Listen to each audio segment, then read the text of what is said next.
अगर यीशु मसीह कह रहे हैं, अगर हमारा परमेश्वर ये कह रहे हैं मेरा राज्य संसार का नहीं, तो हम कैसे संसार के साथ जी सकते हैं? तो हम कैसे शरीर में होकर जी सकते हैं?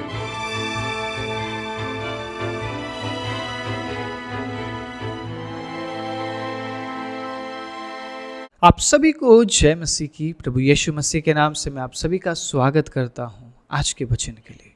परमेश्वर के प्रिय लोगों, अगर मैं आपसे ये पूछूं आप किस राज्य से हैं या आपका राज्य कौन सा है, तो आपका क्या जवाब होगा? अगर मैं आपसे ये पूछूं क्या आप स्वर्ग राज्य के हैं या आप संसार के राज्य के? आपका राज्य कौन सा है? स्वर्ग का राज्य या संसार का राज्य? देखिएगा, समझने की कोशिश कीजिएगा मैं ये बात क्यों पूछ रहा हूं। क्योंकि अगर आपका राज्य स्वर्ग है तो आप आत्मा के लिए बोएंगे, लेकिन अगर आपका राज्य संसार है तो आप शरीर के लिए बोएंगे। शरीर और आत्मा, इन दोनों के बीच में एक युद्ध है। शरीर आत्मा के विरोध में काम करती है और आत्मा शरीर के विरोध में।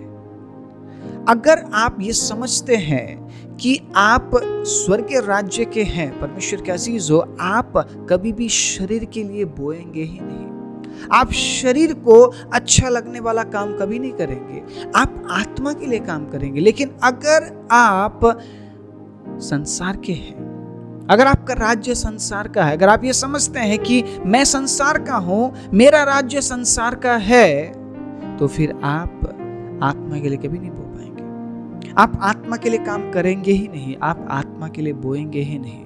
क्योंकि आज का वचन हमें याद दिलाता है यूहन्ना का किताब 18 अध्याय उसके 36वें आयत को जब हम पढ़ते हैं, सुनिएगा प्रभु के वचन में क्या लिखा है। यीशु ने उत्तर दिया, किसने उत्तर दिया? यीशु ने, मेरा राज्य इस संसार का नहीं।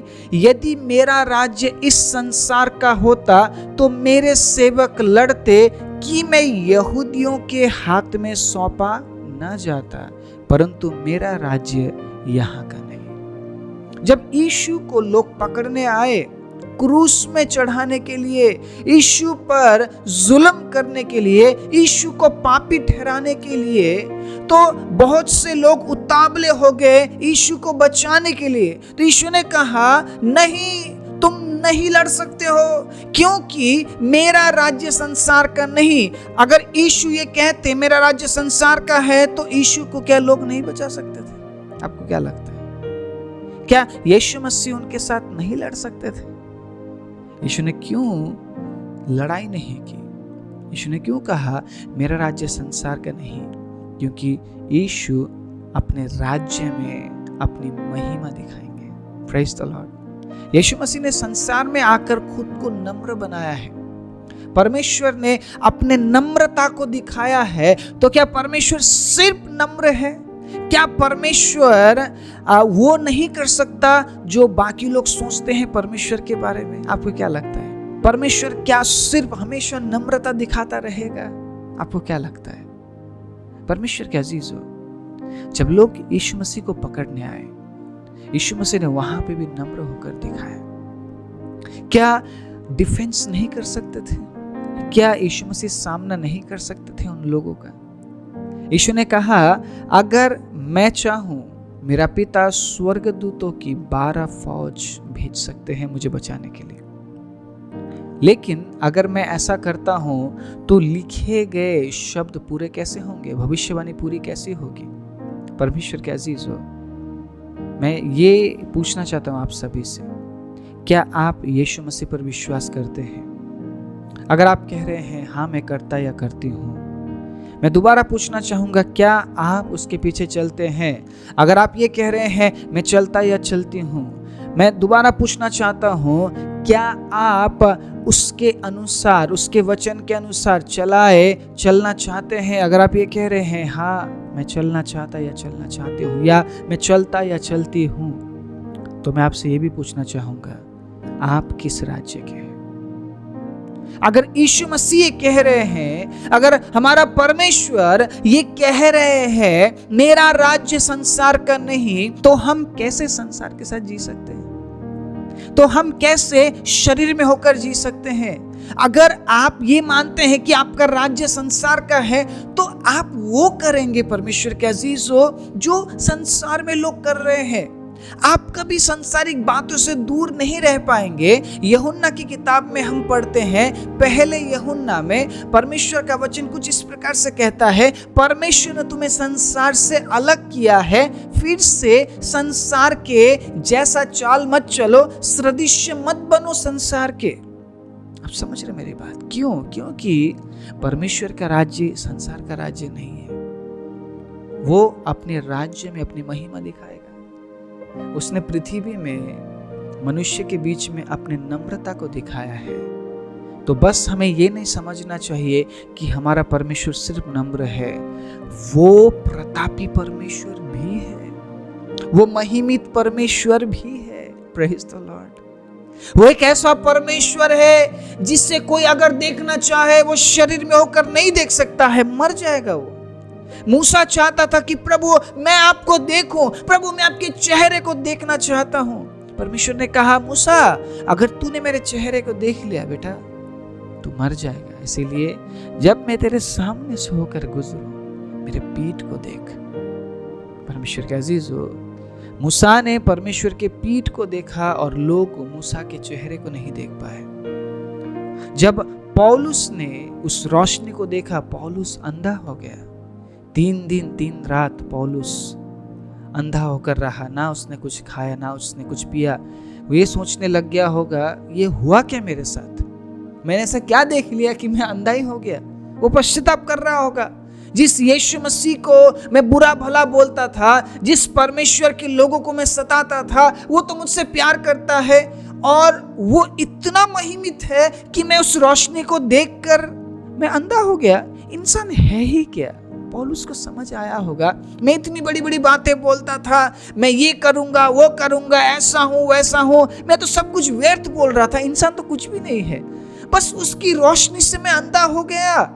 अगर उसने अपना हाथ मेरे ऊपर कर दिया तो मैं तो रहूंगा ही नहीं। पौलुस को वो असलियत समझ आया, संसार में लोग जो उछलते हैं ना, कुछ भी नहीं है, कुछ समय के मेहमान हैं हम इस संसार में। तो हम संसार की होकर क्यों जिए? अगर हमारा राज्य संसार का नहीं है, अगर हम ये जान पा रहे कि जिस परमेश्वर पर हम विश्वास करते हैं उसका राज्य संसार का नहीं, उसका राज्य संसार में नहीं, तो फिर हम क्यों संसार के होकर जिए? हमें संसार से अलग जीना पड़ेगा, अलग होना पड़ेगा। यहाँ पे समझने वाली बात यह है, आप संसार से अलग होकर जीने का मतलब ये नहीं कि आप संसार से आप चले जाए। कहाँ जाएंगे आप? आपको रहना तो पृथ्वी में है, आपको तो रहना इस दुनिया में है, लेकिन उनकी तरह नहीं बनना है जो संसारिक जीवन में जी रहे हैं। उनकी तरह नहीं बनना है हमें। वो लड़ते हैं, वो अपने हक के लिए लड़ते हैं, हमें नहीं लड़ना है, क्योंकि हमारी लड़ाई परमेश्वर लड़ने वाला है। आप समझ रहे मेरी बात? अगर हम संसार के लोगों की तरह लड़ने लगे, कौन यीशु मसीह के प्रेम के बारे में बता पाएगा? फिर कौन उस सुसमाचार को सुना पाएगा? कौन यीशु के प्रेम को लोगों के बीच में लेकर जा पाएगा? कोई भी कहीं भी परमेश्वर के वचन को सुना नहीं सकता है। परमेश्वर के अजीजों, यीशु मसीह क्यों डिफरेंट है? इसीलिए तो डिफरेंट है, वो जानता है मैं लड़कर किसी को जीत नहीं सकता हूं, इसलिए उसने प्रेम से कार्य किया है, इसलिए उसने प्रेम दिखाया है। आमीन। आज इस वचन से मैं आप सभी को उत्साहित करना चाहता हूं और मैं आपको याद दिलाना चाहता हूं, परमेश्वर के अजीजों, आप संसार के नहीं है, आपका राज्य संसार का नहीं है। अगर आप ये मान रहे हैं इस वचन को सुनने के बाद कि आप इस संसार के नहीं हैं, तो आपको क्या करना पड़ेगा मैं बोलना चाहता हूं। मेरे साथ निकालिए गलातियों का किताब, बहुत ही सुंदर वचन है। इस वचन को बड़े आराम से सुनिए, ध्यान से सुनिए और समझने की कोशिश कीजिए। अगर हम संसार के नहीं हैं तो हमें क्या करना पड़ेगा। और मैं उनके लिए भी बोलना चाहूँगा जो लोग ये सोच रहे हैं कि मैं इस राज्य का नहीं हूं, मैं संसार के राज्य का नहीं हूं, लेकिन आप काम वही कर रहे हैं जो संसार में लोग कर रहे हैं, तो आपको छोड़ना पड़ेगा उन कामों को जिन कामों के बारे में आज का वचन बात कर रहा है। मैं पढ़ना चाहता हूँ गलाती 5 अध्याय उसके 16वीं आयत से, बड़े ध्यान से सुनिएगा। उसके बाद मैं 6ठे अध्याय को भी पढ़ूंगा, कुछ वचनों को।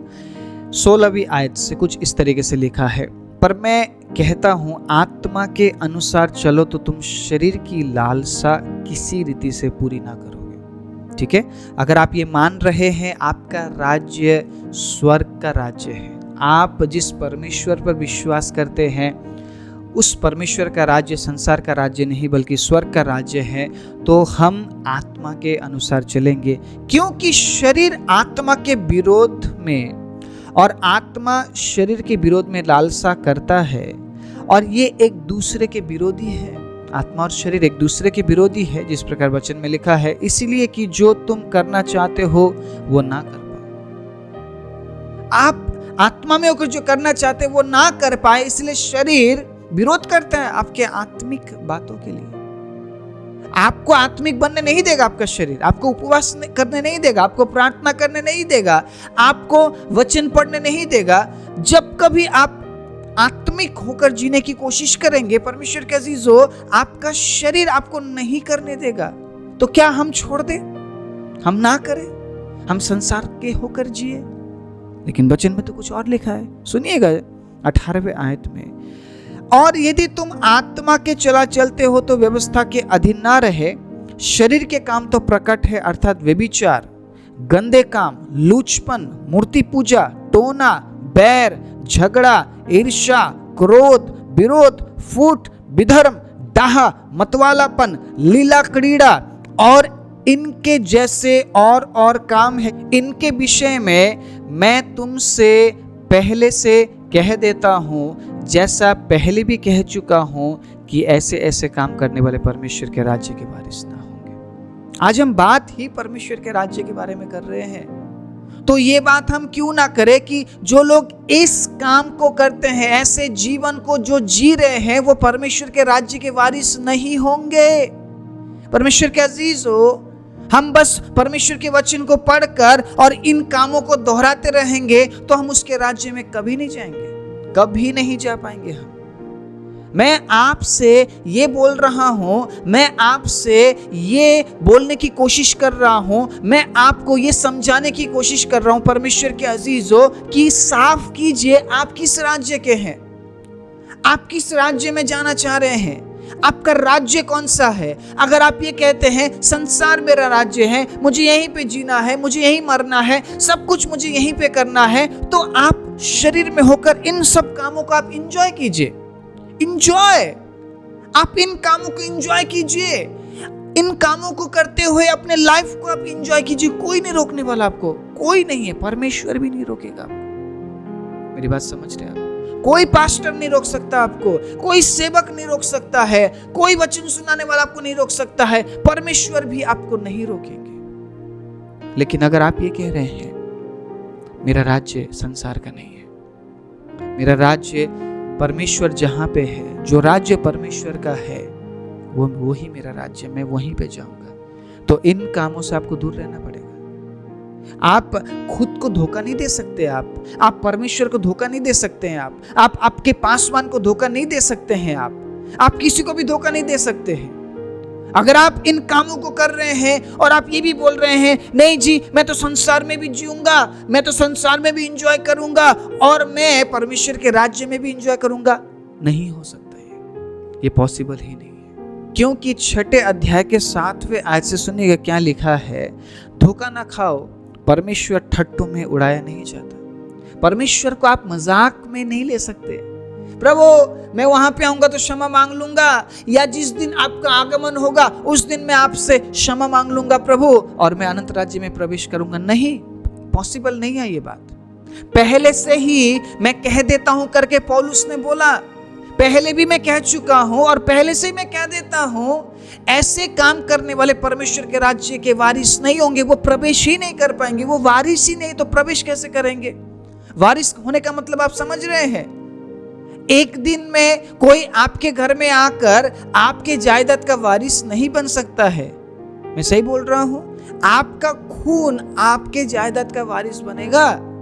जो आप में से निकला है, आपका बेटा है, आपकी बेटी है, आपका भाई है, आपकी बहन है, वो ही जायदाद के वारिस बन सकते हैं। उसी प्रकार स्वर्ग राज्य के वारिस होने के लिए एक दिन में आप मन फिरा के आप स्वर्ग राज्य के वारिस नहीं बन सकते। पूरा जीवन आप पाप में बिता रहे हैं, पूरा जीवन ये जानते हुए मेरा परमेश्वर कैसा है, मेरा परमेश्वर क्या कह रहा है, सब कुछ जानबूझकर भी आप पाप में जीवन बिता रहे हैं, आप संसार में जी रहे हैं, आप संसार को एंजॉय कर रहे हैं। जिस दिन यीशु मसीह आने वाला है या यीशु मसीह के आने से पहले आप क्षमा मांगेंगे तो क्या आप स्वर्ग में जाएंगे? ये पॉसिबल नहीं है। परमेश्वर के अजीजों, आज मैं आप सभी को उत्साहित करना चाहूँगा। ये बहुत गहरी बात है, ये बहुत इंपॉर्टेंट है, बहुत महत्वपूर्ण है। ये हमें समझना जरूरी है। मैं आज आप सभी को याद दिलाना चाहता हूँ, शरीर के लिए नहीं आत्मा के लिए बोलीजिए।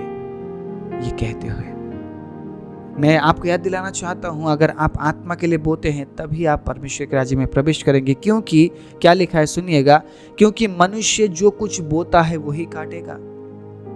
मनुष्य जो कुछ बोता है वही काटेगा। अगर आप गेहूं बो रहे हैं तो आप धान नहीं काटेंगे, आप गेहूं ही काटेंगे। आप अगर आप थोड़ा बो रहे हैं तो आप थोड़ा ही काटेंगे।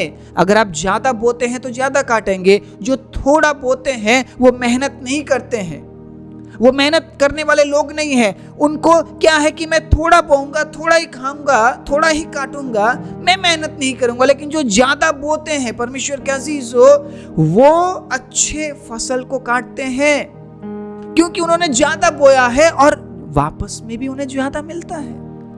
आप पूरी जिंदगी आप क्या कर रहे हैं मसीह जीवन में? आप कितना बो रहे हैं? आप क्या बो रहे हैं? परमेश्वर ने तो देखा है। अगर आपने ज्यादा बोया है तो आप ज्यादा काटेंगे। अगर आपने थोड़ा सा बोया है आप थोड़ा सा ही काटेंगे। अगर आपने आत्मा के लिए बोया है तो आप क्या काटेंगे? आप अनंत जीवन के कटनी को काटेंगे आप। लेकिन अगर आपने शरीर के लिए बोया है तो अनंत मृत्यु की कटनी आप काटेंगे। 8वें आयत से लिखा है, सुनिएगा, क्योंकि जो अपने शरीर के लिए बोता है वो शरीर के द्वारा विनाश की कटनी को काटेगा, और जो आत्मा के लिए बोता है वो आत्मा के द्वारा अनंत जीवन की कटनी को काटेगा। मैं आज यही बात कहकर आपको याद दिलाना चाहता हूँ, परमेश्वर के अजीजों, आप परमेश्वर के राज्य के हैं, आप संसार के नहीं हैं। आपको परमेश्वर ने संसार से चुन लिया है, अलग कर लिया परमेश्वर ने अपने लिए। पहले आप संसार के वारिस थे और आपको मृत्यु मिलने वाला था, क्योंकि जो संसार के वारिस है उन्हें मृत्यु मिलेगी, अनंत आग में उन्हें जाना पड़ेगा। आप समझ पा रहे क्या लिखा है इसमें? विनाश की कटनी वो काटेंगे।